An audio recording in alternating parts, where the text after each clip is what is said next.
ሮዛ ያላሰበችው ነገር ገጥሟታል። ሉላ በሌለችበት ሉሊትንም ወንጅላታለች። ምክንያቱም የባንቴሮን የሕክምና ቴክስት ያደረጉት ኢሜሉን እሷ ቀይራ እዚህ ታክሞ እንደተሻለውና ለውጥ እንዳለው ለዶክተሮቹ ኢሜል አድርጋላቸው ነበረ። የተመላለሰችውንም ቴክስት ደልተዋለች። እናም እንዴት ሊሆናል ሂዋን ቆይን የምልህ ቆይ ሰው መቼ ነው ሂዶ የሚታከመው? ጊዜው እኮ እየረዘመ ነው ትለዋለች ሂዋን ለዴብ። ዴብም አንቺን የምን አውቃለሁ እዚህ ያለው ፕሮሰስ እኮ አልቋል፣ ግን እነሱ ደግሞ ገና ምንም እየመለሱልኝ ቴክስት የለም፣ እነሱን እየጠበኩ እኮ ነው ሲላት፣ ቆይ እሺ አንተ ለምን አትጠይቃቸውም? ዝም ካልካቸው እኮ ዝም ነው የሚሉት፣ ጠይቃቸውና እያስጨርሱት እንጂ ስትለው ሂዋንም እንደውም እውነትሽ ነው፣ ቆይ እስኪ አሁን ልደውልላቸው ይልና ሲደውልላቸው ለዶክተሮቹ እንኳን ደስ አለህ ይሉታል ዴብን ማለት በሚለው ዝም ብሎ አዳመጠና ባንቴሮ እንደተሻለውና ለውጥ እንዳገኘ በሀገር ውስጥ ሕክምና ሰምተናል። እናም ኢሜሉን ስለተዘጋ ነው ለዛ ነው ዝም ያልኩህ ሲለው ዶክተሩ በጣም ይደነግጣል። አልገባኝም፣ ምንድነው ዶክተር ምን እየተካሄደ ነው ሲለው ያው የባንቴሮን ሕክምና እኮ ሀገር ውስጥ እንደሚደረግና ወደ ውጭ መምጣት እንደማያስፈልገው ስለነገራችሁኝ ነው ኢሜል ያው ልከልኝ የለ ሲለው ይደነግጥና እሺ ብሎ ስልኩን ይዘጋል። ዴብም ስልኩን ከዘጋው በኋላ በጣም ይደነግጣል። ሂዋንም ቆይ ምንድነው የተፈጠረ ነገር አለ እንዴ ዴብ እባክህ ንገረኝ ስትለው የባንቴሮን ሕክምና ቴክስቱን መልሰውለታል። ማን እንደተጻጻፈለት አላውቅም። የሆነ ሰው ተጻጽፎት የሆነ ነገር ተደርጓል፣ ኢሜሉ ተመልሷል፣ ተከንስሏል እያለኝ ነው ዶክተሩ። አገር ውስጥ ሕክምና እንዳገኘና ለውጥ እንዳገኘ ነገረኝ ይላታል። የሆነ ሰው ምናልባት ቴክስት አድርጎለት ሊሆን ይችላል፣ እስኪ ኢሜልህን እየው ስትለው ስልኩ ላይ ያለውን ኢሜል ሲያይ ምንም ነገር የለም። እናም ቆይ እስኪ ዛኛው ስልኬ ላይ ልይልና ወደ መኝታ ቤት ሲሄድ መኝታ ቤት ብቻዋን ሮዛ ቁጭ ብላ ነበረ። ስልክ እያወራች ነበር ከሌላው ፍቅረኛዋ ጋራ። እናም እያወራች እያለ ዴብ በድንገት በሩን ከፍቶ ሲገባ በድንጋጤ ስልኳን ባፉ ድፍት ታደርገዋለች። እሱም እሷን አላያትም ነበረና ዝም ብሎ ብቻ ስልኩን ነበር አንስቶ ቁጭ ብሎ ኮሜዲኑ ላይ ያልጋቸው ኮሜዲኑ ላይ ቁጭ እንዳለ በዛው ስልኩን ማየት ጀመረ። በዛም መሀል ሂዋንም እየሮጠች ስትመጣ አንቺ ደግሞ እዚህ ምን ትሰሪያለሽ ስትል ትጮህባታለች ሂዋንን። ዴብም ቆይ ምን ሆነሽ ነው ሮዛ ተረጋጊ እንጂ ምን እያልሽ ነው ያለሽው ሲል ሮዛ ላይ ይጮህባታል። እሱም ሂዋንም እሺ ምንድነው እስኪ ክፈተው ስልክህን በማለት ዴብን ትጠይቀዋለች። ዴብም ሲያየው ስልኩን የተጻጻፈ ሰው አለ ግን ተደልቷል ቴክስቱ ይላታል።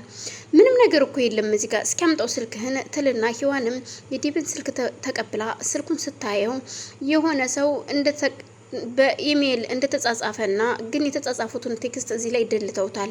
ግን ቆይ እኔ ነግርህ የለ እዚህ ጋር የሚደብቃልና እዛ ጋር አወጣልሃለሁ ቴክስቱን ትልና ቴክስቱን አውጥታ ለዴብ ትሰጠዋለች። ዴብ ጋም የተጻጻፉትን ቴክስት እያያል። ስም ባይገልጽም ግን ደግሞ እናመሰግናለን ስላደረጋችሁልን ትብብርና ስላደረጋችሁልን መልካም ነገር እናመሰግናለን። አሁን ለጊዜው ግን ባንቴሮ እዚህ ታክሞ ለውጥ ስላገኘና እስከ መጨረሻ እዚህ ስለሚታከም እናመሰግናለን። ከዚህ በኋላ ፕሮሰሱን ማቆም ይቻላል ተብሎ የተጻፈ ቴክስት ነበር። በዛን ሰዓት ግን ላስተዋላት ሰው ሮዚ በጣም ደንግጣለች። ሂዋንም በጣም ገርሟት የሚገርም ነው ግን ቆይ ማን ነው እንዲህ ሊያደርግ የሚችለው? እንዴት እንዲህ ሊያደርግ ይቻላል? ማን ነው እንዲህ ይሄንን ነገር ያደረገው ሲል ምን ነው ኮምፒውተሩ ላይ ተጥዳበት የምትውለው ያቺ ሉሊት ነው ማን ነው የምትላት ባላገር ነች። እሷ ትሆናለች በቀሏን እየተበቀለች ይሆናላ። እስካሁን ባንቴሮ ላደረገባት ጥፋት ሁሉ እየተበቀለች ይሆናል ባንቴሮን ስትል ሉሊትን እዛ ውስጥ ትከታታለች። ሂዋን ግን በፍጹም ሉሊት ሳትሆን ስትል ሳትጨርስ ወሬውን ታቆማለች። ቆይ ምንድነው የምታውቂው ነገር አለ ሲላት በፍጹም ግን ለማንኛውም እንደርስበታለን ችግር የለውም አሁንም ቢሆን አልመሸም ገና ነው ማስተካከል ይቻላል ስትለው እንዴት ተደርጎ ይስተካከላል? ይሄ እኮ በቃ ኦሬዲ እኮ ተዘግቷል እኮ ሲል በፍጹም እኔ በማስተካከለው መንገድ አስተካክላለሁ ዴብ እና ባክን ትለውና ሂዋንም ዴብን ይዛ ወደ ውጭ ትወጣለች።